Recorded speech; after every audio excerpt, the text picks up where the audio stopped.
Okay. So who is going to tell me about that? How many types of retailers are in present in? How many retailers are there? Just tell me about it. 2, 3 just explain. 2, 3 एक बच्चा explain करेगा, फिर 2, 3 दूसरा बच्चा explain करेगा, like this. ठीक है. तो टाइप्स ऑफ रिटेलर्स डिस्कस करना है. 2, 3 तरीके का एक बच्चा करेगा, फिर नेक्स्ट स्टूडेंट जो है वो 2, 3 करेगा. इस तरीके से करना है.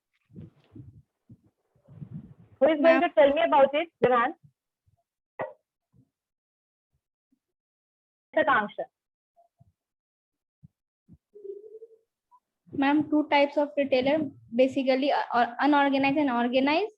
Under unorganized, like mobile retailers, hawkers, जो घूम कर सामान बेचते हैं, peddlers, या फिर vendors जो कि मतलब एक वीक में कोई सब्जी वब्जी लगाता है. वीकली मार्केट वाले जो रिटेलर्स होते हैं. यस. एंड ऑर्गेनाइज में ma'am speciality store, discount store, convenience store, supermarket. ये तीनों, एक मिनट, ये तीनों टाइप के जो आपने बताए हैं मुझे retailers, please explain these three, all these three. Ma'am speciality store में किसी पार्टी मतलब किसी स्पेशल प्रोडक्ट, कोई स्पेशल प्रोडक्ट रहता होगा. किसी जैसे मान लीजिए क्लोथ्स का है तो बस क्लोथ्स रहेगा. अगर वो फ्रूट का तो बस फ्रूट रहेगा, कोई पार्टिकुलर प्रोडक्ट रहेगा. और स्पेसिफिक या फिर बोल सकते हैं single type of product, right? Yes ma'am. Next, discount store में ऐसा प्रोडक्ट जिसपे हमेशा डिस्काउंट रहता है, like brand factory. And convenience store ऐसा स्टोर जिसमें 24/7 प्रोडक्ट्स अवेलेबल रहेगा और वो खुला रहेगा. फॉर एग्जाम्पल प्रोडक्ट अवेलेबिलिटी की बात नहीं होती. Convenience store is about that these kinds of store always open 24/7, मतलब 24 घंटे और 7 दिन वीक के ये ओपन रहते हैं. ठीक है. Okay Akanksha. Next, who is going to tell me about the other type of retail, other type of retailers के बारे में. Who is going to tell मी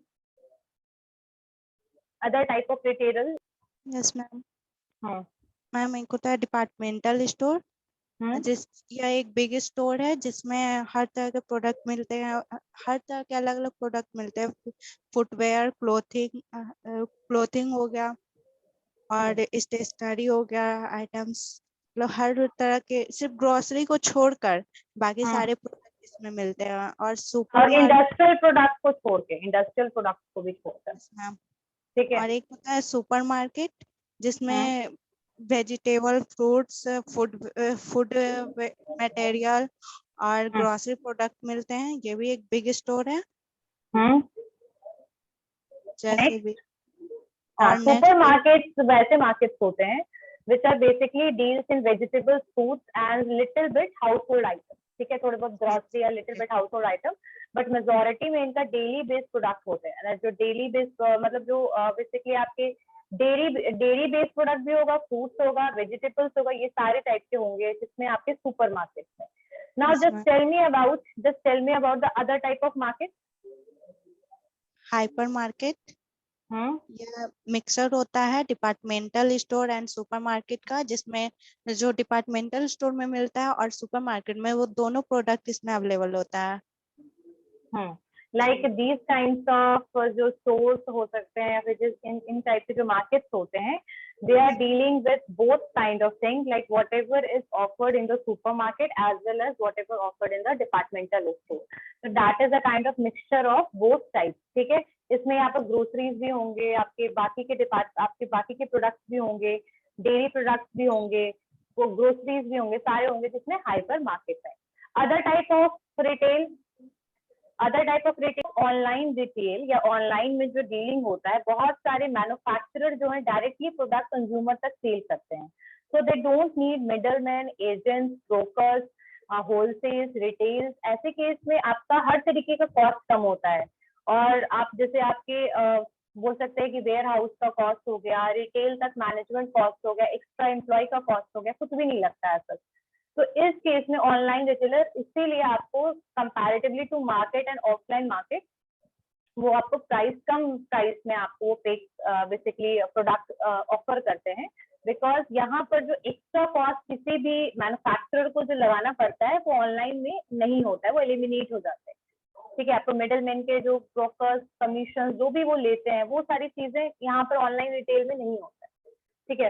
और एक डायरेक्ट अप्रोच होता है किसी भी मार्केटर का प्रोडक्ट को सेल करने का कंज्यूमर से। तो ऐसे केस में आपको ज्यादा R&D करने की भी जरूरत नहीं है। आपसे कंज्यूमर को बस क्या करना होता है कि हमें एक प्रॉपर प्लेटफॉर्म बनाना है और फिर कंज्यूमर को हमें या फिर किसी प्लेटफॉर्म के थ्रू करवा रहे हैं, जैसे Amazon जो है ना वो प्लेटफॉर्म है, तो उसके थ्रू भी कई बार ऑनलाइन प्रोडक्ट हम सेल करवाते हैं मैन्युफैक्चरर। और कई बार मैन्युफैक्चरर अपना भी कोई बेसिकली ऐप निकाल करके प्रोडक्ट को सेल करता है। बहुत सारे ब्रांडेड कंपनी है, उनका अपना भी ऑथराइज्ड ऐप है प्रेजेंट। तो इस तरीके से आपके पास ना दो तरीके की अपॉर्चुनिटी होती है, एक तो आप ऑफलाइन भी बेचते हो और एक ऑनलाइन भी बेचते हो। बट ऑनलाइन में ये चीज होता है कि ऑनलाइन में आपको डिस्काउंटेड रेट में मिलेगा। बट हाँ, कभी कभार ये चीजें होती है कि ऑनलाइन में आपको कई बार डिफेक्टिव प्रोडक्ट, डैमेज प्रोडक्ट या फिर आउटडेटेड प्रोडक्ट ज्यादातर कई बार मिल जाते हैं। तो इसलिए कई बार लोग ऑफलाइन ऑनलाइन की जगह ऑफलाइन मार्केट प्रेफर करता है। लेकिन ऑनलाइन में बेनिफिट कॉस्ट बेनिफिट होता है किसी भी कंज्यूमर को। क्लियर हो गया? Yes ma'am. Okay, who is हम इसके अलावा चेन स्टोर्स होता है, तो वो रिटेल शॉप जो कि बहुत रेपुटेशन कमा लिया है, वो अपना एक एरिया में एक से ज्यादा शॉप खोल लेता है। सेम वैरायटी होगा, बस चेन ढेर सारा होगा, उसको चेन स्टोर्स बोलते हैं। Like KFC, Domino's, McDonald's. इसमें बिग बाजार भी आता है क्योंकि एक सिटी में एक से ज्यादा बिग बाजार अवेलेबल होता है। तो इसको हम कहते हैं चेन स्टोर। हाँ हाँ बिल्कुल, बोलिए Muskan. Mom and pop shop. Next है मॉम एंड पॉप शॉप। ये वो शॉप है जो हमारे घर के आसपास लोकेटेड होता है, ताकि हमें जो इंस्टेंट नीड बेस्ड चीज चाहिए उनके लिए हमें बस घर से बाहर निकलना और इंस्टेंट खरीद कर ले आना, ज्यादा दूर जाने की जरूरत नहीं पड़ती है। तो ये स्मॉल स्केल स्टोर्स में आते हैं। हाँ, मॉम एंड पॉप शॉप जो होते हैं वो बेसिकली ट्रेडिशनल शॉप हैं और वो आपके लोकेलिटी या फिर हाउसिंग एरियाज के पास प्रेजेंट होते हैं, ताकि आसपास के लोकेलिटी में जो कंज्यूमर्स हैं उनके डिमांड को वो फुलफिल कर पाए। Yes, good. और नेक्स्ट है शॉपिंग मॉल। तो शॉपिंग मॉल और डिपार्टमेंटल स्टोर ऑलमोस्ट सेम होता है, क्योंकि डिपार्टमेंटल स्टोर में भी अलग अलग तरह की वैरायटी की चीजें मिलती हैं और शॉपिंग मॉल में लेकिन हाँ बोलो। बट शॉपिंग मॉल में ओनर जो होता है वो एक नहीं होता है। एक शॉपिंग मॉल तो है, बट उसके अंदर अलग अलग शॉप्स होते हैं जिसके ओनर अलग अलग होते हैं। वो अपना अलग अलग पर्टिकुलर ब्रांड का सामान बेचते हैं। और अगर इंग्रेडिएंट्स का बात करें तो घर की सामान, ग्रोसरीज हो गए, decorative items, kitchen appliances, home appliances, इसमें ऑलमोस्ट सब चीज मिलता है। अलग से फूड कोर्ट और बच्चों के लिए प्ले रूम जो होता है वो भी अवेलेबल होता है। Play stations are also available in mall. बिल्कुल, लाइक इन शॉपिंग मॉल्स की अगर हम बात करें तो एक सिंगल रूफ में अलग अलग ब्रांड के basically shops and outlets present होते हैं, तो that is known as shopping mall. ठीक है, when you will enter in the shopping mall, their ambience is very nice. You will definitely enjoy it when you are go for shopping there. But the little bit thing I just want to add on in this, कि like the shops are majority shops are branded shops. ठीक है, मतलब जितने भी shopping malls होते हैं उसमें ज्यादातर ब्रांडेड शॉप्स प्रेजेंट होते हैं। छोटे मोटे कोई और शॉप्स नहीं होंगे, ज्यादातर ब्रांडेड शॉप्स प्रेजेंट होते हैं because of the high cost वहां पर लगता है, रेंट वगैरह जो भी है। तो इसी वजह से वहां पर आपके ब्रांडेड आपके कलेक्शंस होंगे। जैसे शूज के ब्रांड में अगर आप एडिडास देख लो, रिबॉक देख लो, सबके एक्सक्लूसिव स्टोर्स वगैरह जो होते हैं मॉल्स में प्रेजेंट होते हैं। ठीक है, तो अलग अलग ब्रांड के अलग अलग आउटलेट प्रेजेंट होते हैं, but you will get the alternative. Like वहां पर आपको अल्टरनेटिव मिल सकता है, बहुत एक्सट्रीम नहीं, but you will get the alternative. जैसे लिवाइस का भी शोरूम है, ली कूपर भी है, so you will get varieties of alternatives there. But the difference between shopping malls and departmental stores is like departmental store जो है वो एक ही particular departmental store होगा। like जैसे अगर मान लीजिए, अगर हम एग्जाम्पल में बिग बाजार ही लेते हैं, तो बिग बाजार का ही जो मटेरियल है वो एक रूप के अंडर में आपको मटेरियल सब अलग अलग मिल जाएंगे, बट सारे का जो बेसिकली कंट्रोलिंग होगा वो एक ही का होगा, वो होगा बिग बाजार का, राइट। और यहाँ पर शॉपिंग मॉल्स में अलग अलग ब्रांड्स के अलग अलग शॉप्स हैं, उनके डेफिनेटली जैसे मुस्कान ने बताया उनके अलग अलग ओनर्स हैं, तो यहाँ पर ये डिफरेंस होगा। और आपको ये, मुझे लगता है कि आप लोगों को ये departmental store, shopping mall, discount store, convenience store, chain store सारे क्लियर हो गए होंगे। Okay, so who is going to tell me about the types of wholesaler? कौन बताएगा मुझे टाइप ऑफ होलसेलर? वेद, चलिए वेद बताइए मुझे टाइप्स ऑफ होलसेलर। सारे मुझे एक बार बता दीजिए। Yes Ved, tell me about the types of wholesaler. Yes ma'am, तो फर्स्ट टाइप है मर्चेंट होलसेलर। तो ये बस नाम बताना है, बस नाम बताना है। Okay ma'am. पहला मर्चेंट होलसेलर, फिर स्पेशलिटी होलसेलर, फिर discount wholesaler, limited service wholesaler, full service wholesaler और internet wholesaler. Okay okay, one by one. Merchant wholesaler ma'am वो होलसेलर्स होते हैं जो कि मैम मतलब कि एक पार्टी से गुड खरीद के और थर्ड पार्टी को देते, मतलब कि ट्रांसफर करते हैं बिजनेस में। जैसे कि मैम उसमें मैम आ गया हमारा रिटेलर्स आ जाते, जो होलसेलर्स ये सब जो होता है, गवर्नमेंट इंस्टीट्यूशन जो होता है। मर्चेंट होलसेलर वो होलसेलर होते हैं बेसिकली जो अलग अलग बेसिकली मैन्युफैक्चरर से प्रोडक्ट खरीदते हैं और बल्क में उसको क्या करते हैं, स्टोर कर लेते हैं। ठीक है मुस्कान, ठीक है, आपने उसको थोड़ा सा एड ऑन करने की जरूरत है बच्चे।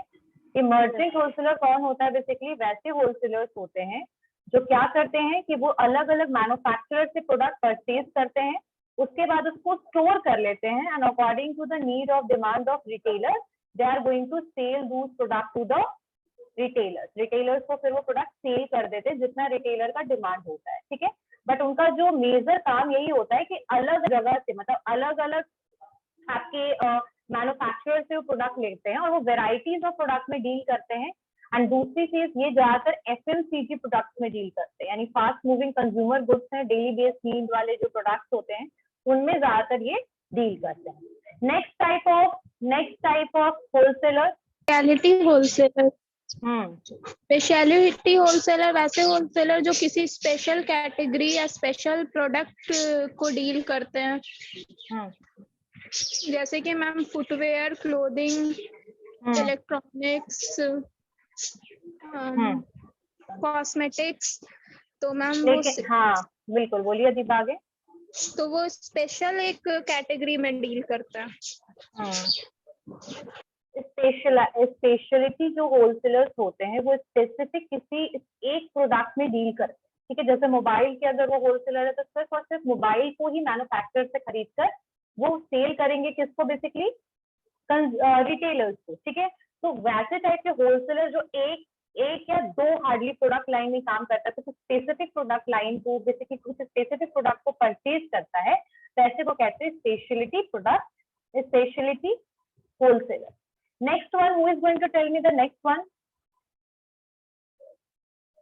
मतलब कि जो होलसेलर इसमें इंटरनेट के थ्रू गुड्स को डिलीवर करते हैं और इसमें जो है मींस ट्रांजैक्शन जितना भी होता है वो यूजिंग इंटरनेट ये ऑपरेट करते हैं। फिर से एक बार इसको बताइए आशीष। मैम ये होलसेलर वो होते हैं जो कि गुड्स को इंटरनेट की ऑनलाइन मीडियम के थ्रू ये गुड्स को डिलीवर करते हैं और जो ट्रांजैक्शन रहता है उसको भी ये ऑनलाइन ये कंडक्ट करते हैं, ऑपरेट करते हैं। किसको ये डिलीवर करते हैं ऑनलाइन? रिटेलर्स को। ओके ठीक है। Flipkart and Amazon is not the answer of this. IndiaMart इसका एग्जांपल होगा। We are talking about wholesalers, right? तो ऐसे कौन सी बेसिकली ऑनलाइन साइट हैं जो होलसेल्स हैं? तो होलसेलर में मैं बता दूं कि IndiaMart जो है वो होलसेल में काम करता है। ठीक है, एंड अभी थोड़ा नीशो भी है बट नॉट एग्जैक्टली, बट वो क्या करता है कि वो एक एजेंट यूज करता है। पहले वो प्रोडक्ट को क्या करता है कि होलसेल रेट में प्रोवाइड करता है, फिर कोई एजेंट उसको परचेज करके फिर उसको एंड यूजर तक सेल करता है। तो वो भी कहीं ना कहीं आएगा इसमें।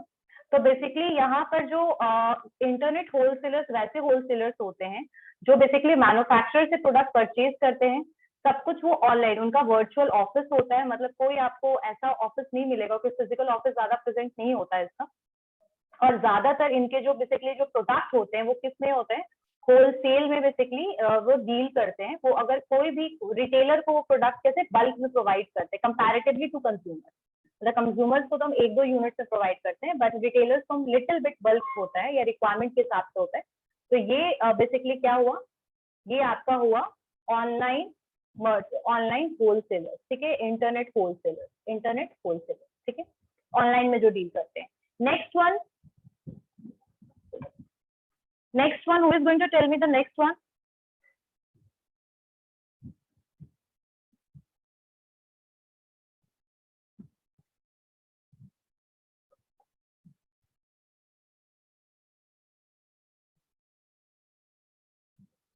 फुल सर्विस होलसेलर वो होते हैं जो वो पूरा डिलीवरी और डिलीवरी से लेकर के पूरा उसका सर्विस तक वो कंज्यूमर को वो खुद करवाता है, रिटेलर को खुद पूरा प्रोवाइड करवाता है मैडम। जैसे वो जैसे कि स्टॉकिंग से वो उसका इन्वेंट्री ऑपरेटिंग से लेकर के और उसका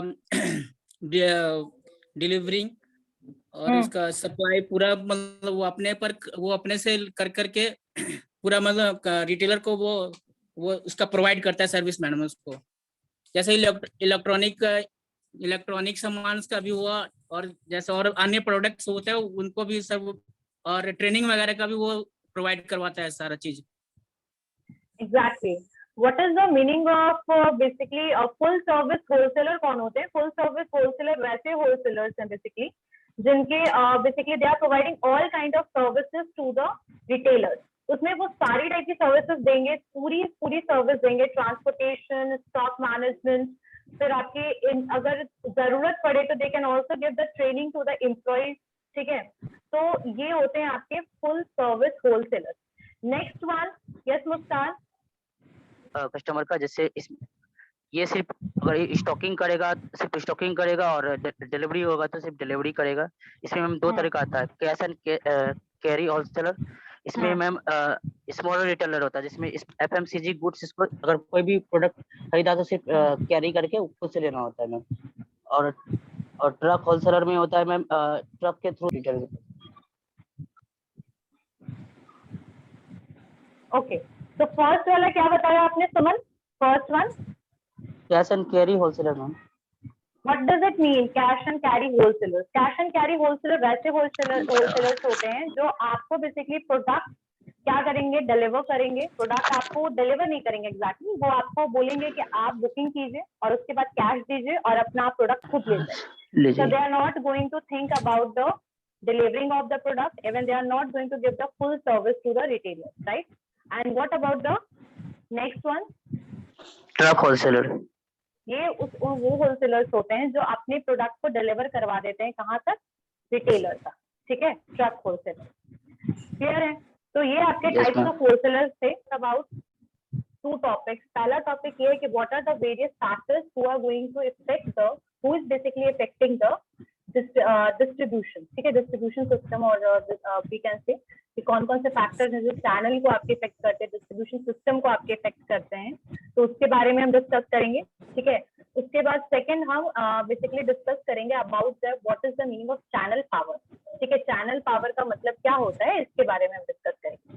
तो what are the factors which affecting the choice of distribution channel, यानी कि डिस्ट्रीब्यूशन चैनल को हम किस तरीके से चूज करें, उसके लिए कौन कौन से फैक्टर्स हैं जो उसको अफेक्ट करते हैं। ठीक है, तो सबसे पहले लिखिए इसमें factors affecting the choice of distribution channel. ठीक है, कौन कौन से होंगे इसमें? तो इसमें सबसे पहला होगा आपका, फर्स्ट लिखिए इसमें, कौन ऐसे नॉर्मली अगर मैं बताऊं तो बहुत सारे हैं, जैसे आपके मार्केट कंसिडरेशन देखा जाए, प्रोडक्ट कंसिडरेशन में देखा जाए, मिडल मैन हो गया, company consideration, environmental factors, general consideration, फिर आपके buyers behaviour, need of information and services, willingness of intermediaries, the source of intermediaries. So there are various kinds of factors which are affecting the choice of the basically distribution channel. ठीक है, तो सबसे पहला हम आते हैं आपके market consideration. तो मार्केट कंसिडरेशन में हम देखा जाए कि मार्केट को अगर हम ध्यान में रखें तो क्या क्या बेसिकली फैक्टर्स आएंगे इसमें। तो सबसे पहले नंबर ऑफ बायर्स। ठीक है, फर्स्ट लिखिए, लिख लिया है ना सब लोगों ने topic, factors affecting the choice of distribution channel. ठीक है, तो सबसे पहले इसमें आएगा आपका नंबर ऑफ बायर्स। सबसे पहला देखिए कैसे लिखना है, इसमें आप दो तीन चीजों पे ध्यान दीजिएगा। पहला, इसमें फर्स्ट लिखना है मार्केट कंसिडरेशन। ठीक है, पहले फैक्टर्स लिख लिया आप लोगों ने, फैक्टर्स अफेक्टिंग। ठीक है, और फिर पहला लिखेगा मार्केट कंसिडरेशन। अब मार्केट कंसिडरेशन के अंडर में एक और पॉइंट, ठीक है, और ये क्या है आपका number of buyers. Number of buyers, ठीक है, तो ये आपका इस तरीके से लिखते जाइएगा इसके अंडर में। क्लियर हो गया?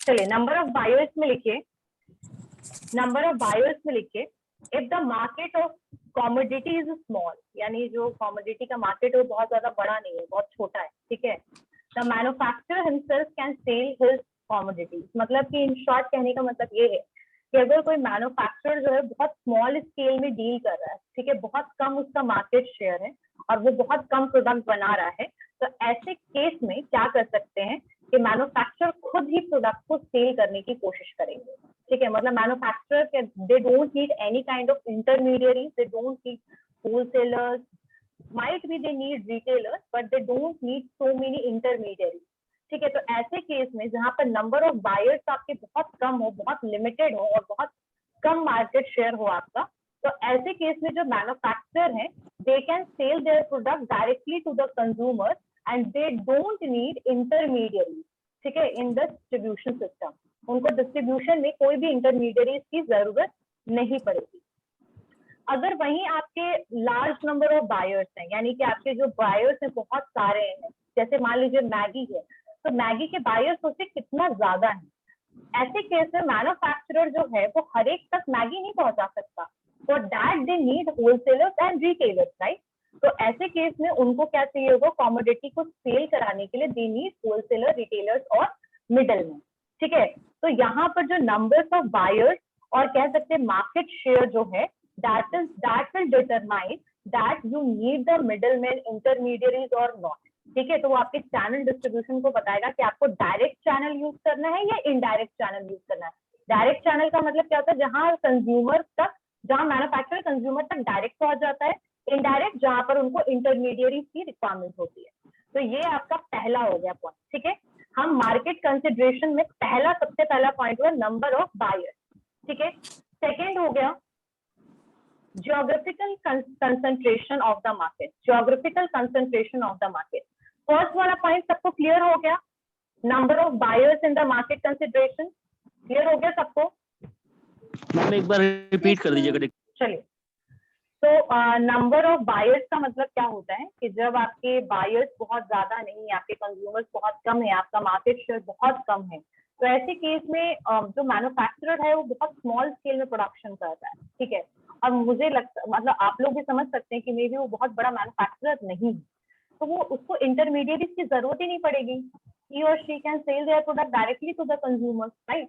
तो ऐसे को हम बोलते, ऐसे मतलब ये डायरेक्ट जो बोल सकते हैं ना, डायरेक्ट बेसिकली जो बोल सकते हैं, डायरेक्टली वो मैन्युफैक्चरर जो है डायरेक्टली कंज्यूमर तक पहुंच जाएंगे, उसको कहते हैं डायरेक्ट चैनल, ठीक है, और जब आपके बायर्स बहुत सारे और आप बहुत लार्ज स्केल में प्रोडक्शन कर रहे हैं, आपका मार्केट शेयर बहुत ज्यादा है, तो मैन्युफैक्चरर हर एक कंज्यूमर तक नहीं पहुंच सकता, ठीक है, तो इस केस में उसको इंटरमीडिएट की जरूरत पड़ेगी और इसको कहते हैं इनडायरेक्ट चैनल। तो number of buyers can able to decide that कि what kind of channel you need to use, direct channel और इनडायरेक्ट चैनल, ठीक है। नेक्स्ट जो है आपका point, geographical concentration of the market, ठीक है, geographical concentration of the market, ठीक है, अगर बायर जो है वो प्रोडक्ट को spread, if the buyers of the products are spread out in the large geographical area, the manufacturer will have to obtain the assistance from middlemen। इसका मतलब क्या हुआ कि अगर मान लीजिए कि अगर आपके जो ज्योग्राफिकल कंसंट्रेशन पे डिपेंड करता है, यानी कि अगर आपका मार्केट स्कैटर्ड मार्केट है, स्कैटर्ड मार्केट का मतलब क्या होता है, जैसे मान लो, एक मिनट, जैसे मान लो कि ये आपका मार्केट है, ये आपका मार्केट है, इस मार्केट में मान लो ये स्कैटर्ड है आपके, मतलब जो कंज्यूमर्स हैं स्कैटर्ड है, एरिया बहुत बड़ा है और जो आपके पॉपुलेशन है ना वो स्कैटर्ड है, मतलब अलग अलग जगह पे अलग अलग लोग, मतलब बोल सकते हैं दूर दूर पे लोग बसे हुए हैं, देख रहे हो, मतलब पूरे एरिया में वो स्कैटर्ड है, मतलब एक जगह पे वो नहीं है, एक जगह पे वो नहीं है, वो पूरा स्कैटर्ड है, फैले हुए, स्प्रेड है। तो ऐसे केस में आप सबको टारगेट करना कंज्यूमर को मुश्किल हो सकता है, यानी कि अगर बायर्स जो है प्रोडक्ट के वो पूरे लार्ज ज्योग्राफिकल एरिया में स्प्रेड हो रखे हैं, ठीक है, तो ऐसे केस में जो मैन्युफैक्चरर है उसको मिडलमैन या इंटरमीडिएरी की जरूरत पड़ेगी, क्लियर है ना। तो ऐसे केस में when the geographical area is very large, मतलब जो प्रोडक्ट जो बायर है वो बहुत ज्यादा बड़े ज्योग्राफिकल एरिया में स्कैटर्ड होके हैं, मतलब फैले हुए हैं, तो ऐसे केस में यू नीड मिडलमैन, ठीक है, इंटरमीडियरीज या मिडलमैन की आपको जरूरत पड़ेगी।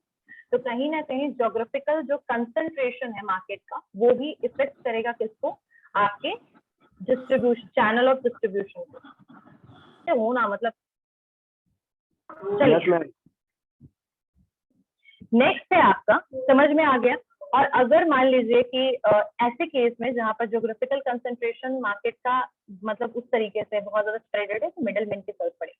अगर कुछ ऐसे एरियाज हैं जहां पर बहुत ज्यादा मतलब बेसिकली कंसंट्रेशन जो है बहुत हाई है, यानी एक ही मार्केट में आपके एक्सट्रीम बहुत सारे बायर्स प्रेजेंट हैं, तो मे बी आपको मिडलमैन की जरूरत कम पड़े comparatively to the scattered market. तो कह सकते हैं ज्योग्राफिकल कंसंट्रेशन जो है वो भी एक बहुत बड़ा फैक्टर है आपके डिस्ट्रीब्यूशन चैनल को बेसिकली इफेक्ट करने का, ये एक बहुत बड़ा फैक्टर है, आपको चूज करने में आपको हेल्प करेगा। तो geographical concentration of the market clear हो गया। Akanksha, Ved and Muskan? Yes ma'am. Yes ma'am. Okay ma'am no clear, ma'am clear. Areas में है तो इनको कवर करना बहुत मुश्किल है किसी मैन्युफैक्चरर को। तो ऐसे केस में they can use the indirect channel, यानी they can use the intermediaries as well, right. Third में हम आगे बढ़ते हैं। अंशु क्लियर हो गया कंसर्न ज्योग्राफी का? चलिए next is size of order. Size of order, ठीक है।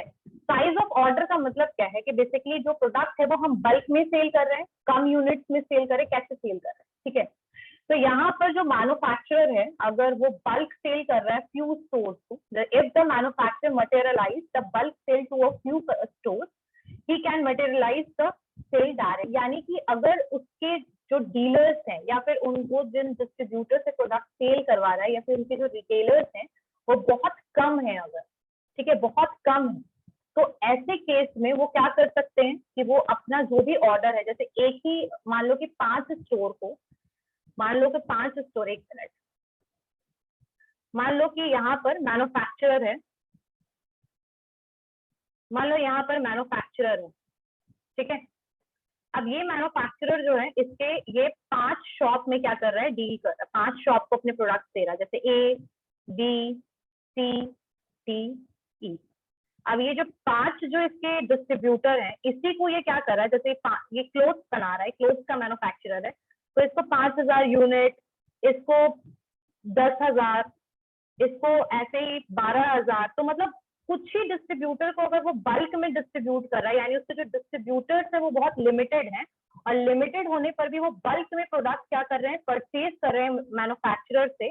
तो ऐसे केस में ना जो बेसिकली रिटेलर्स को ना, मतलब बेसिकली इस केस में क्या कर सकता है मैन्युफैक्चरर, वो और किसी इंटरमीडियरी को यूज नहीं करेगा, वो क्या करेगा, अपने प्रोडक्ट जो है डायरेक्टली डिस्ट्रीब्यूटर को जाकर के दे देगा, यानी डिस्ट्रीब्यूटर का मतलब रिटेलर। तो यहाँ पर मे बी वो क्या कर सकता है, एक यहाँ पर वो मे बी ये कर सकता है कि जो वो ज्यादा इंटरमीडियरीज का यूज नहीं करेगा, लाइक एजेंट्स, होलसेलर्स को, बल्कि वो डायरेक्टली किसके साथ डील करेगा, रिटेलर्स के साथ, डिस्ट्रीब्यूटर के साथ, जो कंज्यूमर को प्रोडक्ट सेल करते हैं, और जो कंज्यूमर को प्रोडक्ट सेल करेंगे दे आर रिटेलर, ठीक है। तो यहाँ पर जो आपके अगर प्रोडक्ट साइज ऑफ ऑर्डर है, यानी कि जो अगर आपके कुछ ही लिमिटेड डिस्ट्रीब्यूटर्स हैं और वो बल्क में आपसे प्रोडक्ट परचेज कर रहे हैं, तो ऐसे केस में रिटेल आपको कोई भी इंटरमीडियरी यूज करने की जरूरत नहीं है रिटेलर से, मतलब मैन्युफैक्चरर टू रिटेलर के बीच में, यानी एजेंट, होलसेलर आपको जरूरत नहीं है। आप एज ए मैन्युफैक्चरर डायरेक्ट जाके प्रोडक्ट जो है वो उन डिस्ट्रीब्यूटर को क्या कर सकते हैं, सेल कर सकते हैं, ठीक है। So if the manufacturer materialize bulk sale to a few stores, ठीक है, he can materialize the sales directly, यानी कि वो डायरेक्टली सेल कर सकता है किसको, डिस्ट्रीब्यूटर को, ठीक है। अगर वही उसी कॉन्ट्ररी में अगर उसको जस्ट ऑपोजिट कर दीजिए वाइस वर्सा केस में, कि अगर एक मैन्युफैक्चरर है उसके बहुत सारे डिस्ट्रीब्यूटर्स हैं, बहुत सारे रिटेलर्स हैं, तो ऐसे केस में हर डिस्ट्रीब्यूटर तक प्रोडक्ट पहुंचाना मैन्युफैक्चरर के लिए बहुत ज्यादा कॉम्प्लेक्स, मुश्किल होगा, टाइम लगेगा, एफर्ट लगेगा, बहुत कॉस्टली प्रोसीजर होगा, और इतना वो कर ही नहीं पाएगा, इतना मास डिस्ट्रीब्यूटर्स को वो कवर नहीं कर सकता है। तो ऐसे केस में वो बीच में मिडिल मैन या फिर बोल सकते हैं मीडिएटर को अपॉइंट करेगा।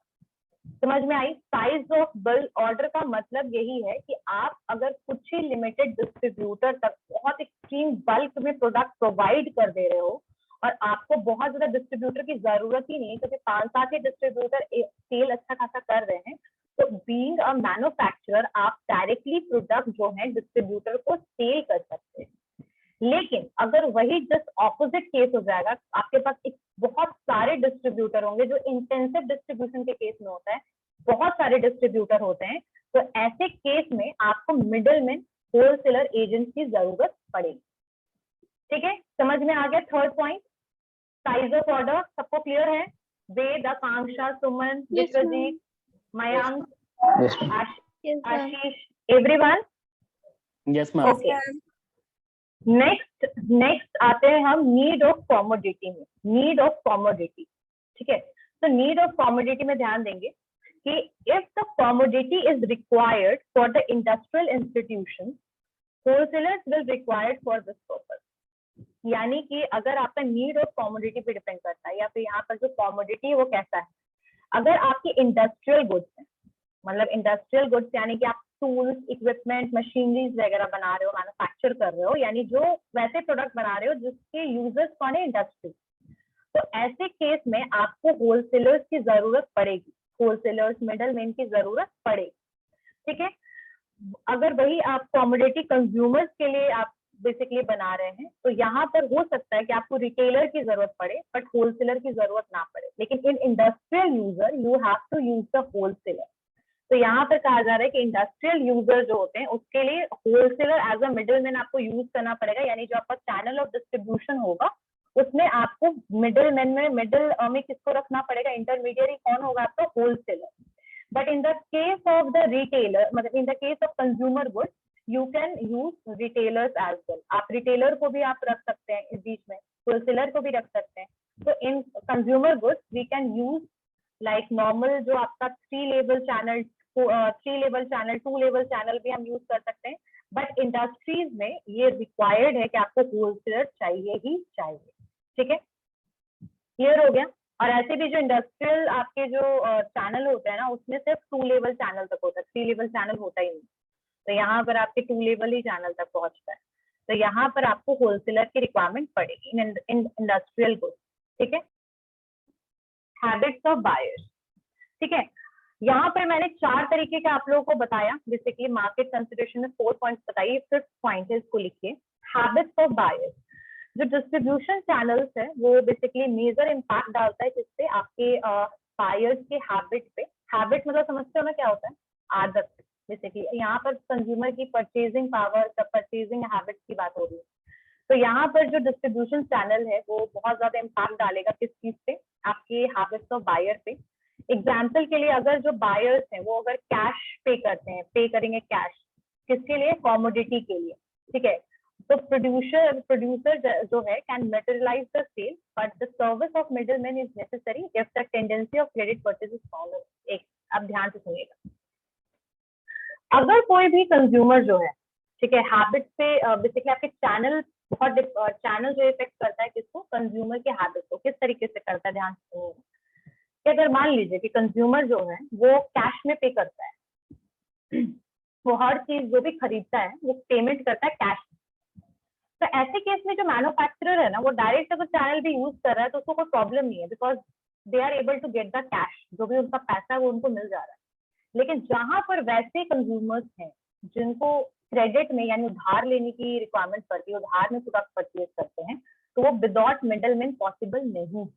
बहुत सारे इंडिया में आज भी ऐसे कंज्यूमर्स हैं जो अपना खाता खुलवा लेते हैं पर्टिकुलरली किसी particular mom and pop shop में, और वो वहां पर उधार में प्रोडक्ट को खरीदते हैं। अब ऐसे केस में जो अगर मैन्युफैक्चरर है तो वो इतना सुविधा नहीं देगा किसी कंज्यूमर को, बट रिटेलर्स ये सुविधा देते हैं। So in short, we can say that the purchasing habit and the paying habit of the consumer also affect the basically channel distribution. Clear हो गया? वेद, आकांक्षा, मुस्कान? Yes. Product consideration. Next factor. Factor 1 था क्या, market consideration, उसके under के point से second है आपका product consideration. 1 minute आगे बढ़ जाते हैं थोड़ा। तो next one is product consideration. Product consideration में हम देखेंगे कि बेसिकली प्रोडक्ट, यहाँ पर हम प्रोडक्ट के ऊपर ध्यान देते हुए चैनल पे, मतलब यहाँ 3 कंसिडरेशन ले रहे हैं, product consideration, market consideration and company consideration. एक और है इंटरमीडियरी कंसिडरेशन। तो इन 3-4 को हम थोड़ा समझेंगे। नेक्स्ट है प्रोडक्ट कंसिडरेशन। अगर हम प्रोडक्ट कंसिडरेशन की बात करें तो सबसे पहला इसमें पॉइंट आएगा कि सेलिंग प्राइस पर प्रोडक्ट, यानी कि प्रोडक्ट का जो पर प्रोडक्ट का क्या कॉस्ट है आपका, ठीक है। अगर इफ जो सेलिंग प्राइस है पर प्रोडक्ट का लो है, ठीक है, तो इसमें नंबर ऑफ मिडल मैन जो है वो मतलब रिक्वायर्ड होगा, will be required for sale. But अगर सेलिंग प्राइस पर प्रोडक्ट का हाई है, ध्यान से सुनिएगा, अभी इसको फिर से एक्सप्लेन करूंगी, हाई है, तो ऐसे केस में जो आपका डायरेक्ट सेल है और लेस असिस्टेंस की जरूरत पड़ती है, मिडिल मैन, बहुत रेयर मिडिल मैन की जरूरत पड़ती है। ध्यान से सुनिएगा, जैसे एफएमसीजी प्रोडक्ट है आपका, जितने भी आपको खाने पीने की चीज, लेज हो गए, बिस्किट्स हो गए, ये जितनी भी आपकी चीजें मिलती है बहुत लो कॉस्ट होता है, ये हाई कॉस्ट तो नहीं होता है। 10 रुपए, 5 रुपए, 20 रुपए, 25 रुपए, हार्डली एक्सपेंसिव ज्यादा तो होता नहीं है। जो इस तरीके के जो प्रोडक्ट होते हैं लो, जिसका पर प्रोडक्ट का कॉस्ट बहुत लो है और जिसका सेल जो होता है वो ज्यादातर बल्क में होता है, तो ऐसे केस में हमें कई बार ऐसा लगता है कि हमें जरूरत पड़ सकता है इंटरमीडियरीज का, ठीक है। In the case when the पर प्रोडक्ट का जो कॉस्ट है वो लो है और हम बहुत ज्यादा प्रोडक्शन कर रहे हैं, बहुत ज्यादा उसको स्प्रेड कर रहे हैं, बहुत ज्यादा सेल कर रहे हैं, जैसे इंटेंसिव डिस्ट्रीब्यूशन में था, तो ऐसे केस में हमें मिडल मैन और इंटरमीडियरीज की जरूरत पड़ेगी, तो हमें होलसेलर्स, रिटेलर्स की जरूरत पड़ सकती है। लेकिन वैसे प्रोडक्ट जो बहुत एक्सपेंसिव है, वैसे केस में हो सकता है कि आप जो है ना कम असिस्टेंस लेंगे मिडल मैन का, यानी हेल्प जो है मिडल मैन का कम लेंगे। अब इसमें कौन से प्रोडक्ट आ सकते हैं, इसमें पता है कौन से प्रोडक्ट आएंगे, इसमें तो आपके लग्जरियस प्रोडक्ट आ जाएंगे, जैसे आपकी ऑडी हो गए, ये सब जो होता है ना, वो क्या होगा कि डिस्ट्रीब्यूटर के थ्रू प्रोडक्ट सेल करवाएंगे, कोई एक्स्ट्रा मिडल मैन और बहुत सारे मिडल मैन की जरूरत नहीं पड़ती है। या फिर ज्वेलरी हो गया आपका, जैसे आपकी ज्वेलरी जो भी है ना, जैसे कल्याण, हीरा पन्ना, तनिष्क, ये क्या होता है पता है, ये मैन्युफैक्चरर भी है, ये प्रोडक्ट को मैन्युफैक्चर भी करते हैं, ज्वेलरी बनाते भी हैं, और फिर ये क्या करते हैं कम, फिर ये कंज्यूमर तक प्रोडक्ट पहुंचा भी देते हैं अपने शोरूम्स के through and outlet, exclusive outlets के थ्रू। तो ऐसे टाइप के जो बेसिकली कंपनी होती है, या वैसे टाइप के, सॉरी नॉट कंपनी, वैसे टाइप के जो मैन्युफैक्चरर होते हैं जो प्रोडक्ट को बनाते हैं, वो क्या करेंगे, महंगे प्रोडक्ट को जो बनाते हैं वो कम मिडल मैन और कम असिस्टेंस के साथ क्या करेंगे, प्रोडक्ट को मार्केट में सेल करने की कोशिश करेंगे, क्योंकि एक्सपेंसिव प्रोडक्ट के कंज्यूमर भी बहुत ज्यादा होते नहीं, ठीक है, एक्सपेंसिव प्रोडक्ट के कंज्यूमर बहुत ज्यादा नहीं होंगे, लेकिन आपके जो डेली बेस वाले प्रोडक्ट है उसके तो बहुत ज्यादा कंज्यूमर्स होंगे, ठीक है। तो ऐसे केस में जहां पर आपका प्रोडक्शन बहुत हाई है, प्रोडक्ट का कॉस्ट बहुत लो है, तो ऐसे केस में आपको बहुत सारे डिस्ट्रीब्यूटर चाहिए और आप जो है आप बहुत सारे मिडल मैन को इसमें यूज कीजिएगा। बट व्हेन जो प्रोडक्ट का प्राइस हाई है, पर प्रोडक्ट का कॉस्ट हाई है, जैसे if you are going to purchase a necklace, you just need to pay minimum 45 to 50 और 1 लाख रुपीज, राइट। तो ऐसे केस में जहाँ प्रोडक्ट का प्राइस हाई है, तो जो डायरेक्ट सेल का अप्रोच है ना वो ज्यादा होगा, मतलब मैन्युफैक्चरर कोशिश करेगा कि मैं डायरेक्टली प्रोडक्ट को सेल करूं और कम से कम असिस्टेंस की मुझे जरूरत पड़े, ठीक है। अब यहाँ पर जो प्रोडक्ट जिसकी कॉस्ट लो है वो तो ऐसे करेंगे कि बहुत लो को, मिडल मैन को वो रख सकते हैं, ठीक है। अब जैसे कुछ और भी कॉमोडिटीज होंगे, एक्सपेंसिव में सिर्फ एक्सट्रीम लग्जरियस प्रोडक्ट नहीं आएगा, आपका नॉर्मल भी टेलीविजन हो गया, फिर आपका मोबाइल फोन्स हो गए, ये सब जो होंगे इसमें बहुत एक्सट्रीम मिडल मैन नहीं होते हैं, जैसे कि आपके नॉर्मल जो नीड बेस्ड एफएमसीजी गुड्स की तरह नहीं होते हैं। तो यहाँ पर सिर्फ ये ध्यान रखिएगा कि जो प्रोडक्ट का पर प्रोडक्ट का जो कॉस्ट है अगर वो हाई है तो लेस मिडल मैन और लेस असिस्टेंस की जरूरत पड़ती है मैन्युफैक्चरर को। पर प्रोडक्ट का कॉस्ट जो है वो बहुत लो है, मतलब बहुत लो है, ज्यादातर नीड बेस्ड प्रोडक्ट है, तो ऐसे में उनको मिडल मैन और असिस्टेंस इंटरमीडिएटरीज की जरूरत पड़ती है, जिसको मैन्युफैक्चरर। क्लियर हो गया? वेद, मुस्कान, आकांक्षा, सुमन, विश्वजीत, हिमांशु, ठीक है। नेक्स्ट, प्रोडक्ट पेरिशेबिलिटी, मतलब ये सारे चैनल डिस्ट्रीब्यूशन को डिसाइड करने की बात हो रही है कि कौन कौन से फैक्टर्स के हिसाब से। यस वेद? मैम, जो बहुत सारी कंपनीज होती हैं जो अपना डिस्ट्रीब्यूटर वो रेप्यूटेड ब्रांड्स को ही चुनती हैं, जैसे स्टारबक्स ने टाटा को चुना हुआ है यहाँ के इंडिया के लिए। हाँ, बिल्कुल। वो की चीज में आता है, क्योंकि वो जो ऐसा करते हैं वो चीज किस में आता है फिर, जब हम एक स्पेसिफिक रिटेलर, जो वो होते हैं जो प्लेटफॉर्म को यूज करते हैं किसी तरीके का, तो वो बेसिकली वो भी इंटरमीडिएरी आएगा कंपनी का, या फिर इसको बोलते हैं टाई अप करके उसके बाद they are selling the product. तो ये आपका जो प्लेटफॉर्म अगर वो कोई यूज करे, जैसे किसी कंपनी का नाम अगर वो यूज करे या कुछ, तो बेसिकली कोई चैनल डिस्ट्रीब्यूशन उसको नहीं कहेंगे, उसको टाई अप सिनेरियो कहेंगे कि हमने टाई अप कर लिया और हमने प्रोडक्ट सेल करना शुरू कर दिया। तो ये डायरेक्ट मार्केटिंग हो रहा है, क्योंकि जो स्टारबक्स है वो कॉफी बनाता है और डायरेक्टली कंज्यूमर तक पहुंचाता है उसके आउटलेट्स के थ्रू। और अगर कोई कंपनी है उसके खुद के आउटलेट्स है ना, तो उसको फिर भी डायरेक्ट मार्केटिंग ही कहते हैं, ठीक है, डायरेक्ट बेसिकली डिस्ट्रीब्यूशन कहते हैं, डायरेक्ट चैनल के थ्रू डिस्ट्रीब्यूशन, क्लियर है ना। और वैसी कंपनीज जो पहले टाई अप करती हैं किसी और के साथ, तो पहले मर्ज होती हैं दो कंपनीज, या फिर एक तरीके से कहते हैं टाई कर लेती है for the benefits of the both company, तो इसको हम डायरेक्ट ही कहेंगे। क्लियर हो गया? ओके समझ में आई बात? क्लियर हो गया ना। अब जैसे बहुत सारी ऐसी कंपनीज हैं जो टाई अप करती हैं, अभी जैसे आपके ऑनलाइन में भी आप देख लीजिए ना, बैंक कितनी सारे टाई अप कर लेती है आपके ऑनलाइन मर्चेंट्स के साथ। क्यों करती हैं? ताकि आप उनके बैंक का यूज कीजिए, उनके कार्ड का यूज कीजिए, उनके डेबिट क्रेडिट कार्ड को यूज कीजिए आप, ठीक है, ज्यादा से ज्यादा ट्रांजेक्शन कीजिए। तो इसके लिए बेसिकली वो टाई अप करते हैं। तो दो अपने बेनिफिट्स के लिए दो कंपनी क्या करती है, एक दूसरा टाई अप कर लेती है और फिर वो प्रोडक्ट को सेल करती है, तो डायरेक्ट ही हुआ, ठीक है, कोई प्लेटफॉर्म यूज नहीं कर रही। लेकिन वही अगर जैसे मान लो कि कुछ कंपनीज है आपकी, जैसे आपका एप्पल हो गया, फिर आपका एप्पल का तो खैर एप्पल नहीं, नॉर्मल इलेक्ट्रॉनिक आइटम, एप्पल अभी तक अपने आई वर्ल्ड से ही सेल करता है प्रोडक्ट, लेकिन मान लीजिए कि क्रोमा में भी है, क्रोमा में भी ये ऑप्शन है, बट पटना में प्रेजेंट नहीं है क्रोमा। तो इलेक्ट्रॉनिक आइटम्स मान लीजिए जैसे आपका लिनोवो हो गया, एचपी हो गया आपका, फिर डेल हो गया, ये जितने भी लैपटॉप्स होते हैं, ये लैपटॉप क्या होता है कि जैसे पहले मैन्युफैक्चरर क्या करता है, वो किसी डिस्ट्रीब्यूटर को दे देते हैं, जैसे क्रोमा है वो बहुत सारे डिस्ट्रीब्यूशन का प्रोडक्ट रखता है, तो वो रिटेलर्स हुए, तो वो रिटेलर्स यूज, मतलब एक कंपनी जो, एक मैन्युफैक्चरर जो है वो एक प्लेटफॉर्म, ऑफलाइन प्लेटफॉर्म यूज करे जैसे क्रोमा, और रिटेलर की तरह उससे वो अपना प्रोडक्ट डील कर रही है, तो ये इनडायरेक्ट हुआ, समझ रहे हो। लेकिन अगर अपनी कोई कंपनी अपना शोरूम ओपन करती है, जैसे एचपी वर्ल्ड है, अपना खुद का शोरूम उसने ओपन कर लिया, तो यहाँ पर डायरेक्ट अप्रोच चलता है, जहां पर कंपनी ने अपना खुद आउटलेट स्टार्ट करके कंज्यूमर को प्रोडक्ट सेल किया। और जहां दो तीन कंपनी आपस में मर्ज हो जाती हैं, वहां पर भी डायरेक्ट ही होगा, जैसे स्टारबक्स वाला डायरेक्ट ही होगा। क्लियर हो गया ना। नेक्स्ट आगे प्रोडक्ट पेरिशेबिलिटी, नेक्स्ट जो कंसिडरेशन में आएगा दैट इज प्रोडक्ट पेरिशेबिलिटी। पहला तो हो गया सेलिंग प्राइस पर प्रोडक्ट, सेलिंग प्राइस पर product, second is product perishability. Product perishability, sorry, अब जैसे वैसे प्रोडक्ट्स हैं जो जो इसको स्टोर नहीं किया जा सकता, जैसे वेजिटेबल्स हो गए, डेयरी प्रोडक्ट्स हो गए, they we can't store it for the long time, right. जैसे मिल्क हो गए, मिल्क के पैकेट्स हो गए, वो हार्डली 1 से 2 दिन चलने वाले प्रोडक्ट्स होते हैं। तो ऐसे केस में आपको कभी भी जो डिस्ट्रीब्यूशन चैनल होना चाहिए, कभी भी क्या करना चाहिए, शॉर्ट रखना चाहिए। बट वैसे प्रोडक्ट जिसको हम स्टोर कर सकते हैं, the product which can not be perishable, वो कौन होंगे आपके वेजिटेबल्स, फ्रूट्स वगैरह, और the product which are perishable, जिनको स्टोर किया जा सकता है, उसको हम लेंदी रख सकते हैं। जैसे कि ग्रेन्स हो गए, ग्रेन्स में भी आपके एक्सट्रीम लेंदी आप नहीं कर सकते हो, बट स्टॉक कर सकते हो, जैसे चावल, गेहूं, ये सब आप स्टॉक कर सकते हो कुछ टाइम के लिए।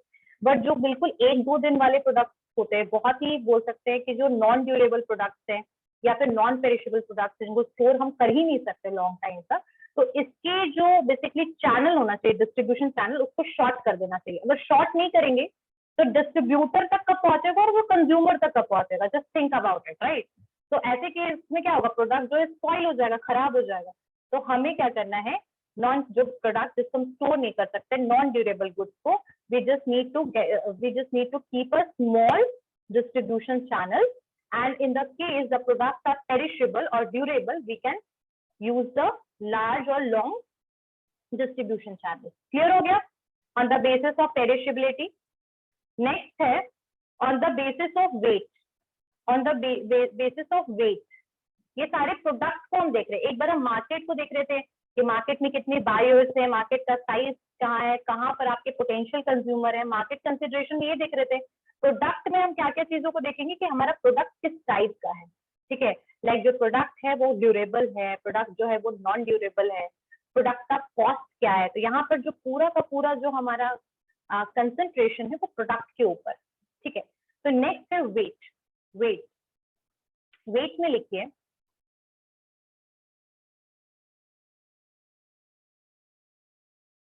अगर प्रोडक्ट का वेट काफी ज्यादा हाई है, तो ऐसे केस में आपको एक जगह से दूसरी जगह पे ट्रांसफर करने में या प्रोडक्ट को ट्रांसपोर्ट करने में क्या लगता है, कॉस्ट कितना लगेगा? बहुत ज्यादा, एक्सट्रीम हाई लगेगा, क्योंकि प्रोडक्ट जब हेवी है और जो उसकी अगर डेंसिटी बहुत हाई है, या बोल सकते हैं कि वो बहुत स्पेशियस, मतलब बहुत ज्यादा स्पेस लेने वाले प्रोडक्ट्स हैं, वेट बहुत ज्यादा है। ज्यादातर आपके जो हेवी इंडस्ट्रीज के प्रोडक्ट है, जैसे कि आपके आयरन के कुछ प्रोडक्ट हैं, बड़े बड़े मशीनरीज है, तो ऐसे केस में जो है सेलर जो है वो क्या कर सकता है, मैन्युफैक्चरर जो है वो क्या कर सकता है कि वो कोशिश कर सकता है कि वो डायरेक्टली प्रोडक्ट को सेल करे, कंज्यूमर इंडस्ट्रीज तक डायरेक्टली सेल करे, या तो अगर उसे रिक्वायर्ड है तो वो एजेंट्स रख सकता है, या फिर एक आध मिडलमैन अगर उसको जरूरत है तो वो रख सकता है। अदरवाइज वो जितना ज्यादा इंटरमीडियरीज यूज करेगा उतना ज्यादा ये लेंदी प्रोसेस बनता जाएगा, उतना ज्यादा आपको कमीशन कॉस्ट पैसा पे करना पड़ेगा, किसको? बेसिकली मिडलमैन को। और बहुत एक तो ऑलरेडी वो हेवी प्रोडक्ट है, ठीक है, तो कॉम्प्लेक्स सिचुएशन क्रिएट ना हो, इसीलिए जब भी अगर प्रोडक्ट जो है वो हेवी है, तो ऐसे केस में उसको फिजिकल ट्रांसफर करने के लिए ज्यादा कॉस्ट लगेगा, तो ऐसे केस में डायरेक्टली सोल्ड करना चाहिए मैन्युफैक्चरर को प्रोडक्ट, ठीक है। इसमें लिख लीजिए, लिखने की जरूरत तो आई डोंट थिंक तो है, समझ में आ रहा है। नेक्स्ट, वेट के हिसाब से प्रोडक्ट बहुत ज्यादा लेंदी, बहुत ज्यादा हेवी है, तो ऐसे केस में you can use direct channel use कर सकते हो, और some time if required you can hire agent, ठीक है, एजेंट से हायर कर सकते हो, या एक आप डिस्ट्रीब्यूटर आप हायर कर सकते हो, मिडिल मैन हायर कर सकते हो, बस, ठीक है। तो दैट शुड बी शॉर्ट, एक तरीके से ये किसकी बात कर रहा है, शॉर्ट होना चाहिए, डिस्ट्रीब्यूशन चैनल क्या होना चाहिए, शॉर्ट होना चाहिए, जो जिसका वेट ज्यादा है। Next is technical nature of product. Technical nature of product, technical nature of product, अगर हम सिर्फ टेक्निकल नेचर की बात करें तो बेसिकली यहाँ पर आपका एक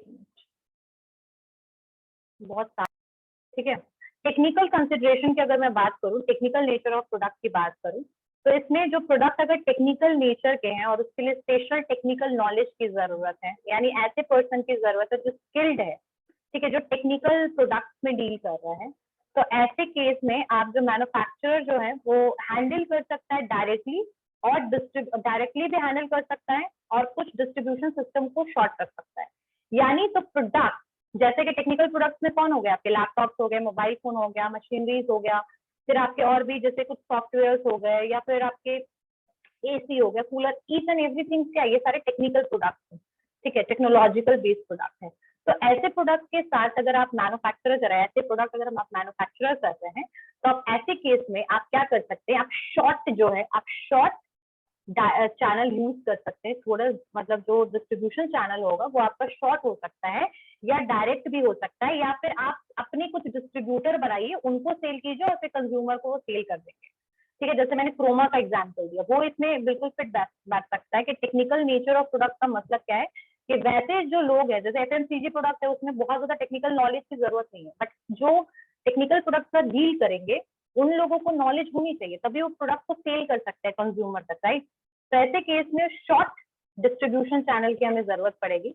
बहुत ज्यादा रिक्वायर्ड है तो हम कुछ ऑथराइज डिस्ट्रीब्यूटर को रख सकते हैं, कि कुछ ऑथराइज डिस्ट्रीब्यूटर होंगे जो हमारे प्रोडक्ट को सेल करे कंज्यूमर तक, ठीक है, ऑथराइज, या फिर इनके खुद के अपने जो शोरूम्स अगर हैं तो वो अपना डायरेक्ट चैनल के थ्रू यूज कर सकते हैं, सेल कर सकते हैं प्रोडक्ट, ठीक है, direct channel they can use, मतलब जो टेक्निकल नेचर ऑफ प्रोडक्ट है, they have to need use the short distribution channel, because the people, यहाँ पर डिस्ट्रीब्यूटर्स हो गए, रिटेलर्स हो गए, सबको यहाँ पर हाई स्किल या फिर हाई नॉलेज की जरूरत पड़ेगी, प्रोडक्ट रिलेटेड नॉलेज चाहिए, और ये अगर पॉसिबल नहीं है तो प्रोडक्ट सेल नहीं हो सकता। इसीलिए शॉर्ट डिस्ट्रीब्यूशन चैनल, अपने खुद का शोरूम या कुछ ऑथराइज डिस्ट्रीब्यूटर रखिए, उसके बाद प्रोडक्ट को क्या कीजिए, कंज्यूमर तक पहुंचा दीजिए। तो इसको कहते हैं हम टेक्निकल नेचर ऑफ प्रोडक्ट, ठीक है। अब एक और आ गया स्टैंडर्डाइज प्रोडक्ट। स्टैंडर्डाइज प्रोडक्ट क्या होता है, what is the meaning of standardization, क्या होता है standardization, what is the meaning of standardization? ऐसा है और उसमें कोई भी यूनिकनेस नहीं है, सब सेम टू सेम ही आ रहे हैं, तो वो एक स्टैंडर्डाइजेशन हो सकता है। Next Vishwajit. Ma'am, we can say that standardization is a types of label which denote the quality of product. Next आकांक्षा।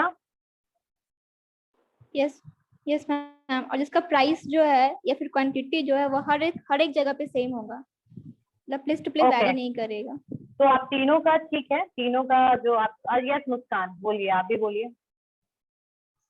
हम स्टैंडर्डाइज प्रोडक्ट मतलब ब्रांडेड प्रोडक्ट, और एक हो गया अनस्टैंडर्डाइज लाइक जो लोकल प्रोडक्ट्स हैं जो यूं ही मैन्युफैक्चरर बना रहे हैं अपने लोकेलिटी में सेल कर रहे हैं। ठीक है, सब लोगों की बात अब सही है, लेकिन पहले ध्यान से सुनिएगा स्टैंडर्डाइज का मतलब क्या होता है। स्टैंडर्डाइज का मतलब होता है जो बेसिकली एक तरीके से एक क्वालिटी को शो करता है। आपका जैसे मैगी है, मैंने एग्जाम्पल के लिए आप लोगों को पहले ही बताया था, जैसे मैगी है, अगर आप उसको पटना में खरीदो, दिल्ली में खरीदो, या फिर आप किसी रूरल एरिया में जाकर उसको खरीदो, you will get the same taste, same price, और मतलब बिल्कुल सब कुछ उसका सेम होगा, प्राइस, क्वालिटी, पैकेट, मतलब पैकेजिंग जो होगा, लेबलिंग होगा, एवरीथिंग इज सेम। तो ऐसे प्रोडक्ट को हम स्टैंडर्डाइज प्रोडक्ट कहते हैं, जिनका जो बेसिकली किसी भी तरीके का चेंजेस नहीं हो रहा है because of the changes in the area. और सेल्स अगर हम कर रहे हैं कहीं भी किसी भी पार्ट ऑफ कंट्री में, तो किसी भी पार्ट ऑफ इंडिया में, मतलब इंडिया को अगर हम ले तो कहीं पर भी उसको चेंज नहीं करते। तो ऐसे स्टैंडर्डाइज प्रोडक्ट होते हैं। वर्ल्ड भी ले सकते हैं, बहुत सारे ऐसे कॉस्मेटिक्स आइटम है जो पूरे ऑल ओवर वर्ल्ड में एक जैसे सेल होते हैं with same packaging and all. तो यहाँ पर स्टैंडर्डाइज का मतलब क्या है कि अगर वैसे कॉमोडिटी जो मैन्युफैक्चरर जो है वो मैन्युफैक्चर कर रहा है, प्रोड्यूस कर रहा है, और जो कंज्यूमर जो है उनको वो बिल्कुल same uniform shape, size, colour, price सब में प्रोवाइड कर रहा है, तो they can use long distribution channel. वो लॉन्ग डिस्ट्रीब्यूशन चैनल यूज कर सकते हैं because the product is not going to change, कहीं भी वो चेंज नहीं हो रहा है। तो ऐसे केस में जहां पर आपके बहुत एक्सट्रीम कंज्यूमर्स हैं और आप स्टैंडर्डाइज प्रोडक्ट उनको प्रोवाइड कर रहे हो, तो आप लॉन्ग डिस्ट्रीब्यूशन चैनल को यूज कर सकते हो। क्लियर हो गया सबको? Product consideration and market consideration सबको क्लियर हो गया? Product consideration and market consideration, yes और नो? Yes ma'am. यस और नो? Yes ma'am. जो है middle man consideration, middle man consideration, ठीक है, मिडल मैन कंसिडरेशन है नेक्स्ट। अब मुझे लगता है कि मिडल मैन कंसिडरेशन, और अब नेक्स्ट लिखिए। फिर एक और है आपका एनवायरमेंटल फैक्टर। एनवायरमेंटल फैक्टर, ये सारे फैक्टर्स हैं जो इफेक्ट करते हैं आपके चॉइस को कि आप कौन सा डिस्ट्रीब्यूशन चैनल को यूज करें, ठीक है। फिर एनवायरमेंटल फैक्टर्स हो गए आपके, बस, ठीक है। तो ये आपका कुछ टाइप और थे जो मतलब कंसिडरेशन, ये जो 3 तरीके का और कंसिडरेशन बचा है ना, कौन कौन सा बचा है? Middle man consideration, company consideration, environmental factors. इसको हम लोग नेक्स्ट क्लास में करेंगे। एक एक करके हैंड रेज कीजिएगा आप लोग।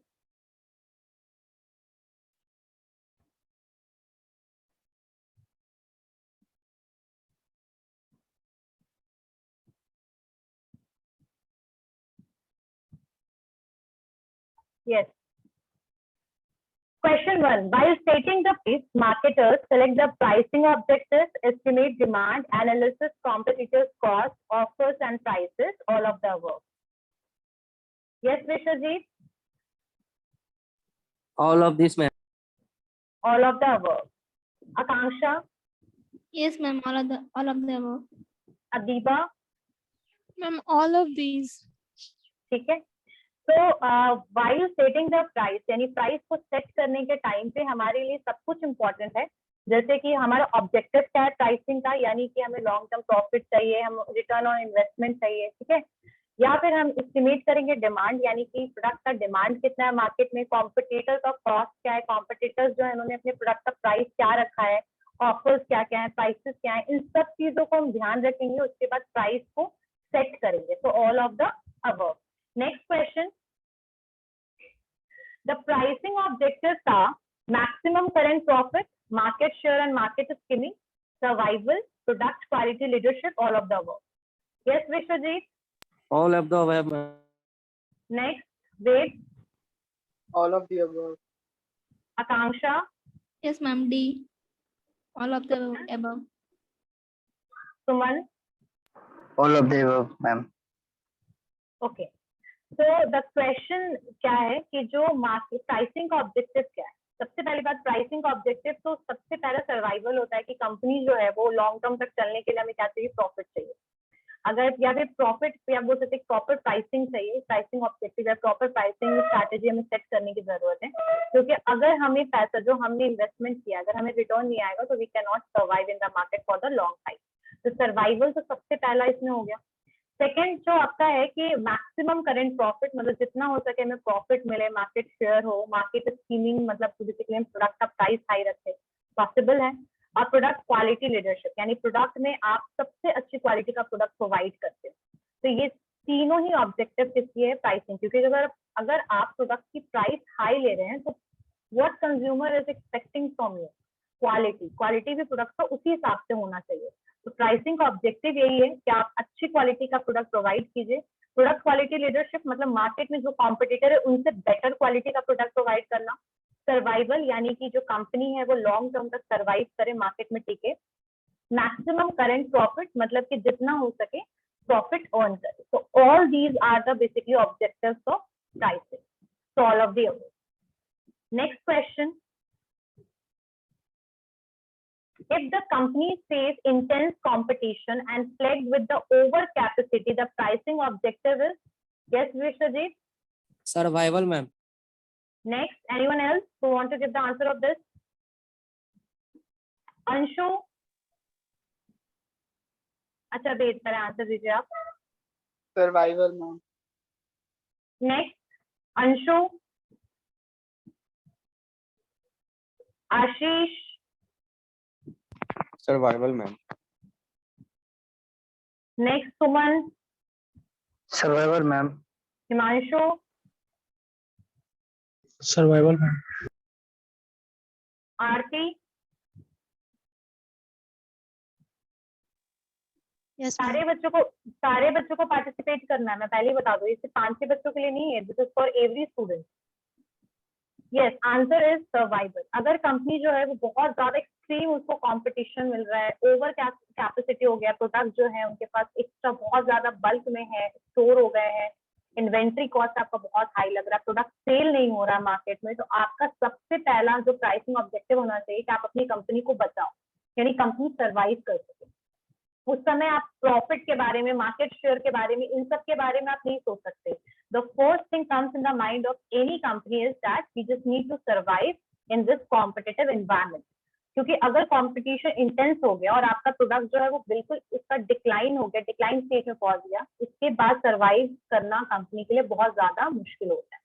तो इसलिए फर्स्ट चीज जो हमें कंसिडरेशन में रखना है, कंसर्न रहना, पहली चीज वो क्या होनी चाहिए? Survival. Next, in dash company may not focusing on the long run performance by ignoring the impact of the other marketing mix variables.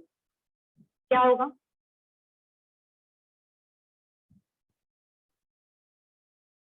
In dash company may not focus on the long run performance, ठीक है, long run performance by ignoring the impact of the other marketing mix variables. Yes, Muskan? Maximum current profit. Next.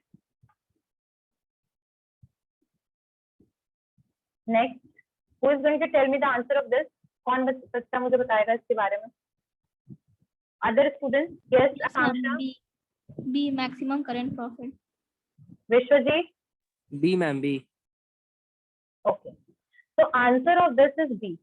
अगर कभी भी कोई company जो है वो बहुत ज्यादा प्रॉफिट के लिए वो क्या करती है, स्टार्टिंग में मतलब करंट प्रॉफिट जो उस टाइम पे जो प्रोडक्ट वो लेकर आ रही है उस प्रोडक्ट का प्राइस को हाई कर देती है, तो ऐसी कंपनी कई बार क्या करती है, लॉन्ग टाइम पे परफॉर्मेंस पे बेसिकली ध्यान नहीं देती है कंपनी के, और बाकी के मार्केटिंग मिक्स पे वेरिएबल्स पे ध्यान नहीं देती है। ठीक है, तो इसको हम कहेंगे मैक्सिमम करंट प्रॉफिट। ठीक है, जहां पर सिर्फ और सिर्फ जो उनका मेन मोटिव यही होता है कि प्रोडक्ट को जैसे ही लाओ वैसे ही उसको हाई प्राइस में सेल करो, लॉन्ग टर्म तक टिकना है नहीं टिकना, they are not thinking about it. Next question, market penetration pricing strategies can be adopted when market is highly price sensitive, low price stimulates market growth, both A and B, none of the above. Who is going to tell me the answer of this? Yes, Vishwajit. Both A and B. Muskan? Yes, ma'am, A and B. Akanksha? Yes, ma'am, both A and B. Suman? B, A, C, ma'am, both A and B. Anyone else who is going to tell me about it? Roll number 27, Muskan. Yes, ma'am. क्या होगा बच्चे? Same answer, both A and B. Exactly. The answer is both A and B. Market penetration pricing strategy जब हम basically adopt करते हैं, तो ऐसे case में जब हम मार्केट में एंटर करते हैं with a new product, what we are doing that we are keeping the product price low. Market में जो प्रोडक्ट चल रहा है, जो प्राइस जो चल रहा है मार्केट में प्रोडक्ट का, उससे हम लो रखते हैं प्रोडक्ट का प्राइस. ठीक है, लेकिन ये क्यों जरूरत पड़ता है किसी भी कंपनी को कि वो प्रोडक्ट का प्राइस लो रखे? बिकॉज कई बार जो कंज्यूमर्स होते हैं, they are basically highly price sensitive. तो जितना लो कॉस्ट में उनको प्रोडक्ट मिलेगा अच्छी क्वालिटी का, they are moving toward that particular product and brand. तो इसीलिए मार्केट जब हाईली प्राइस सेंसिटिव हो, यानी कि प्रोडक्ट लो प्राइस का ज्यादा डिमांड हो, लो प्राइस प्रोडक्ट का ज्यादा डिमांड हो, या फिर जो लो प्राइस जो है वो आपके स्टिमुलेट करे मार्केट ग्रोथ को, यानी कि आपका एक्सपेंशन ज्यादा हो, ज्यादा आपके कंज्यूमर जो है वो ज्यादा इंक्रीज करें. तो जब मार्केट हाईली प्राइस सेंसिटिव हो और आपका जो लो प्राइस है वो आपके मार्केट एक्सपेंशन में हेल्प करे, तो ऐसे केस में दोनों ही होगा, बोथ ए एंड बी. ठीक है, next question. Product quality is leadership. Product quality leadership is based on high quality and low pricing, high quality and premium pricing, low quality and premium pricing, none of the above. Who is going to tell me the answer of 6? Product quality leadership is based on high quality and low pricing, high quality and premium pricing, low quality and premium pricing, none of the above. Yes, Vishwajit. 1, ma'am. Muskan. High quality and premium pricing, B. Akanksha. Yes, ma'am, B. Suman. B, ma'am. Muskan. Yes, ma'am. High quality and premium prices. Wait. B, high quality and premium price. Answer is D, high quality and premium pricing. Product quality leadership किस पे based है कि product की quality भी high हो और आप एक प्रीमियम प्राइस सेट करें. जैसे एप्पल फोन. ठीक है, एप्पल फोन इज बेसिकली क्या है वो, जिसमें प्रोडक्ट की क्वालिटी भी हाई है और वो प्रोडक्ट का प्राइस भी हाई है, यानी प्रीमियम प्राइसिंग है. और वो किसको बेसिकली टारगेट करते हैं? प्रीमियम कंज्यूमर्स को, हु इज विलिंग टू पे the high amount for the good और टेक्नोलॉजिकल प्रोडक्ट, और विद जो वो प्रोडक्ट की क्वालिटी भी बहुत अच्छी है. ठीक है, तो प्रोडक्ट क्वालिटी जो लीडरशिप है वो किस चीज पे बेस्ड है? जब आपकी प्रोडक्ट की क्वालिटी भी अच्छी है और उस प्रोडक्ट की प्राइस भी ठीक हो, हाई है. Next question. The factors that can result in less price sensitivity is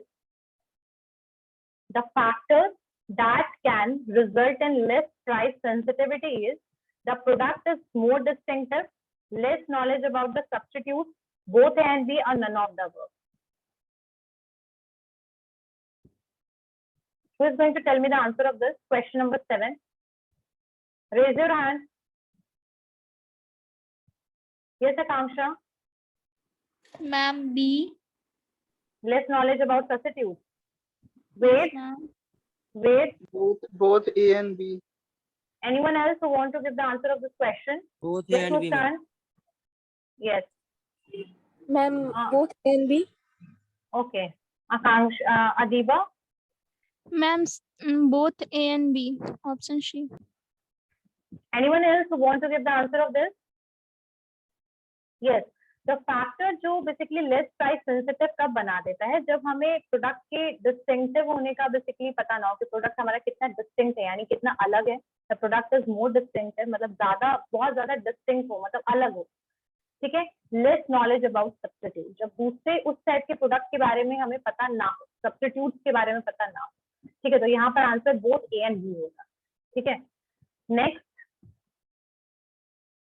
less price sensitive का मतलब क्या हो, पहले मुझे यही बताओ. Who is going to tell me that what is the meaning of less price sensitivity?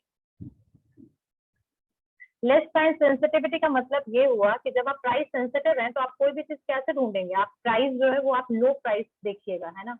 लेकिन कौन सा फैक्टर है जो आपको इस तरीके का बेसिकली बिहेवियर से दूर रखता है, मतलब आप प्राइस सेंसिटिव नहीं है? जब आपको लगे कि प्रोडक्ट जो है, जो प्रोडक्ट बहुत ज्यादा डिस्टिंक्टिव हो, बहुत अलग हो, डिफरेंट हो. डिफरेंट प्रोडक्ट के लिए कोई भी पर्सन या कोई भी कंज्यूमर जो होता है वो हाई कॉस्ट देने के लिए रेडी होता है. तो ऐसे केस में प्राइस सेंसिटिव वाला फैक्टर को बेसिकली नहीं आएगा बीच में. तो जब बहुत ज्यादा प्रोडक्ट जो है वो बहुत अलग हो और हमें दूसरे उस तरीके के दूसरे प्रोडक्ट का नॉलेज ही ना हो, तो हमारे लिए जो हमारे सामने that is the distinct one and this is the only option present in the market. ये हमारी जब इस तरीके की थिंकिंग होती है तो ऐसे केस में जो होता है फैक्टर क्या करता है, लेस प्राइस सेंसिटिव बना देता है किसको, कंज्यूमर को. तो आंसर जो होगा वो दो क्या होगा, both A and B. Next question, each month bills for rent, heat, salaries irrespective of the output is variable cost, fixed cost, average cost, total cost. Yes, Vishwajit. Fixed cost, ma'am. Anyone else? Yes, Suman. Fixed cost, ma'am. Next. Yes, Akanksha. Ma'am, fixed cost. Aarti. Yes ma'am, A B होगा fixed cost. Okay. Yes, the answer is fixed cost. हर महीने आपका कितना भी output हो रहा है, यानी if being a manufacturer example के लिए आप चाहे कितना भी प्रोडक्ट बना रहे हो, कितना भी प्रोडक्ट सेल हो रहा हो, उसके अलावा इन सब चीजों से जिस चीज को मतलब नहीं है वो होता है फिक्स्ड कॉस्ट, जो आपको हर महीने लगता ही लगता है. जैसे आपका रेंट हो गया, आपके सैलरी और वेजेस हो गए जो आप एम्प्लॉइज को देते हैं, फिर आपके और भी टाइप के बिल्स हो गए, जैसे वाटर बिल हो गया, इलेक्ट्रिसिटी बिल हो गया. तो ये जितने भी टाइप की चीजें हैं, और टेलीफोन के बिल्स होते हैं जब लैंडलाइन के, तो ये एक फिक्स्ड कॉस्ट होते हैं जो आपको हर मंथ आपको देना ही पड़ता है.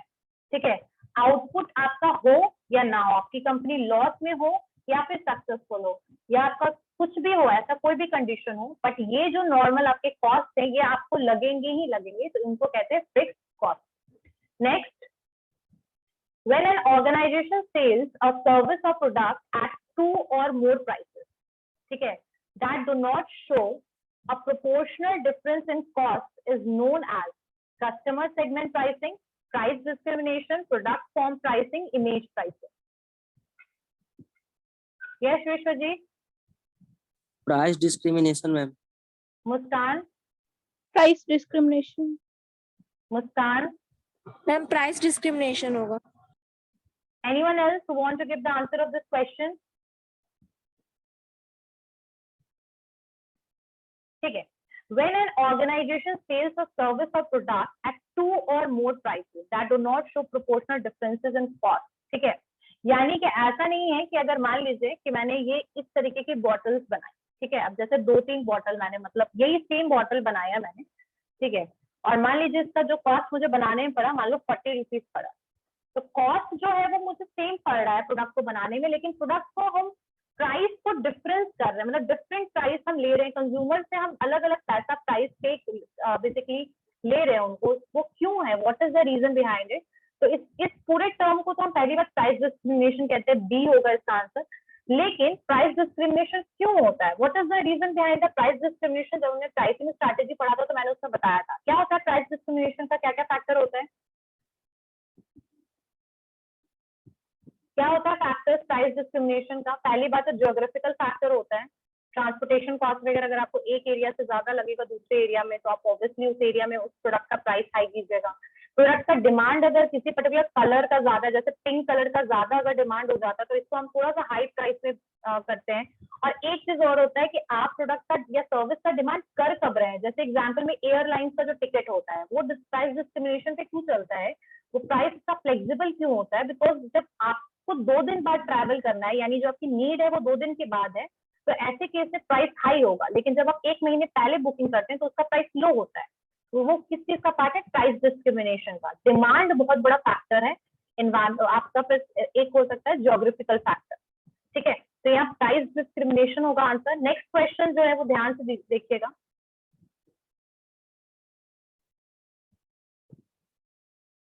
Big Bazaar sells main t-shirts in many fabrics, label of the quality and style. It is a form of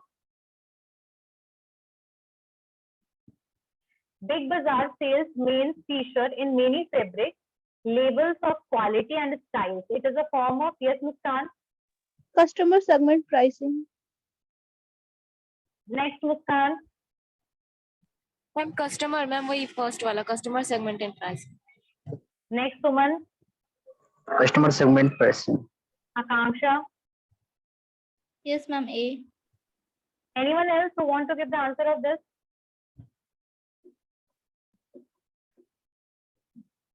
big बाजार जो है वो सेल कर रहा है मेन टी शर्ट ठीक है, तो यहाँ पर सबसे पहली बात, जो आंसर सबका गलत था, the answer is product form pricing. यहाँ जो प्रोडक्ट का फॉर्म है वो लिटिल बिट चेंज हो रहा है, जैसे फैब्रिक से, क्वालिटी से, उसके स्टाइल से, प्रोडक्ट टाइप चेंज नहीं हो रहा, तो प्रोडक्ट का फॉर्म जो है वो थोड़ा बहुत बदल रहा है। तो ऐसे केसेस को कहते हैं product form pricing. Like product का सब एक ही प्रोडक्ट लाइन में सारे के सारे क्लोथ्स हैं, बट लिटिल बिट डिफरेंट है, तो इसको हम कहेंगे प्रोडक्ट फॉर्म प्राइसिंग। ठीक है, कस्टमर सेगमेंट प्राइसिंग इसमें नहीं होगा, प्राइस डिस्क्रिमिनेशन इसमें नहीं होगा। ठीक है, यहाँ पर इसमें होगा प्रोडक्ट फॉर्म प्राइसिंग। क्लियर है? चलिए, तो हम लोग